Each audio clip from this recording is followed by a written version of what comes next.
Hello friends, welcome to the October edition of Monthly Viewpoints. Equity markets are continuing to see high volatility. After the euphoria post the corporate tax rate cut announcement, markets had seen a sharp rally of 8 to 10%.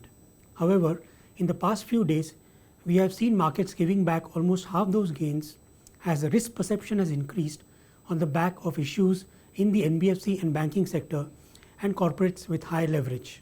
Now, on the positive side, the government has acknowledged the economic slowdown and has changed its stance from fiscal prudence to growth revival. We have seen a gamut of measures announced by the government to release liquidity back into the system and get the credit cycle back on track. The RBI has also reduced its policy rate by 25 basis points to 5.15%, bringing the cumulative cuts to 135 basis points so far in this cycle. The RBI has also indicated that it will continue its accommodative stance to get the growth revival back on track. In terms of other key macro factors, the monsoon is 10% higher than its long-term average and reservoirs are full, which bodes well for the Rabi crop.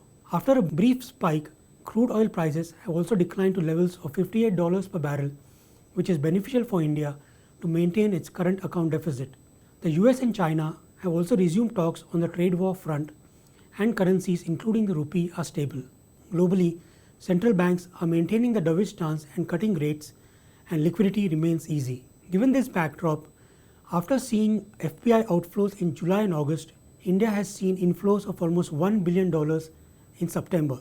Now going forward, it is critical to see resolution of some of the key issues in the banking and NBFC sector. Also, we need to see a resumption in the consumer demand, and the festive season will be a key barometer in that regard.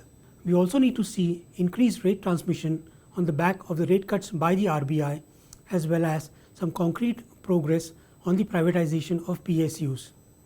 In terms of long-term reforms post the corporate tax rate cut, the land and labor reforms will be next on cards for the government.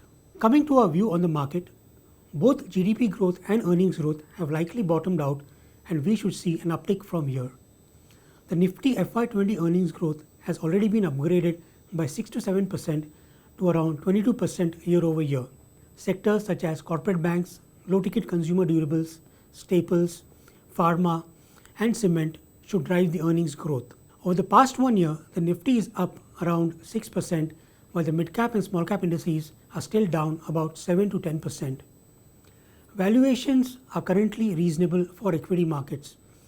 In terms of PE multiples, while the large cap Nifty index is still at a premium to its long-term average, the mid-cap and small-cap indices are close to their long-term averages. Overall, the risk-reward is fairly balanced for equities. Now, quality, that is, high ROE companies are still outperforming, whereas weaker companies have given away the recent gains. We remain cautious in the near term and expect the government to announce further measures to lift sentiment and especially to get the credit flow going back to the NBFCs. Over the medium term, various measures announced by the government, such as recapitalization of the PSU banks, payment of outstanding receivables, and an increase in the business for sectors which can benefit from import substitution post the corporate rate tax cuts, should help to revive sluggish growth and keep the markets going. Now, while the returns in the near term could be modest, valuations should bode well for equity investors over the medium to long term. Hence, we recommend that given any correction, investors can increase their exposure to equities, especially through SIPs. We suggest that investors allocate 50 to 60% of the equity corpus to large cap and multi-cap funds, as they can give stability to the portfolio. Investors can allocate about 20 to 25% to mid-cap and small-cap funds, as the valuations are reasonably attractive. And investors can allocate about 20 to 25% to thematic funds such as consumption, pharma, and value. We offer a basket of suitable funds for investors to choose from.